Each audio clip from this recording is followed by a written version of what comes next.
Well, here's what I've been working on for the last 2 weeks. Getting the underground rough-in plumbing done so that we can get the inspection this week, bury it, and then put the water lines in, and then get our concrete. So this is the guest bath between 2 bedrooms. That's the sink. That's right there. That's for the washer, and then that's for the sink in the laundry room, and also which is going to be there, and also the sink in the hallway bathroom, which is that right there. And then way over there is the mechanical or utility room. There's a drain in there.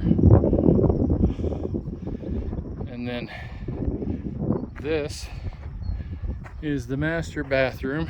That's the bedroom there. That's the toilet. There's the sink. This is the bathtub. And that's the shower. And then this is the kitchen sink.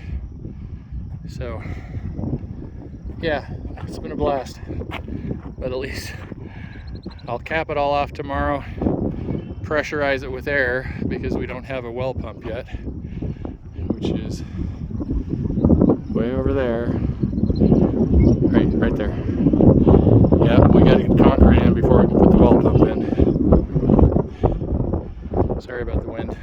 Anyway, that's the update. Oh,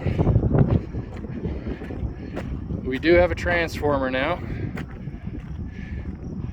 as you can see down there. Not there. Over there is the transformer.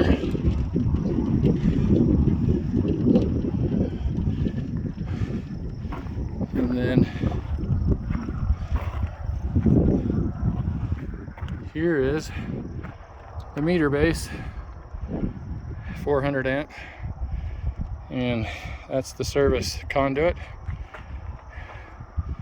And I'm gonna put in an RV outlet right there and a 20 amp GFCI right there.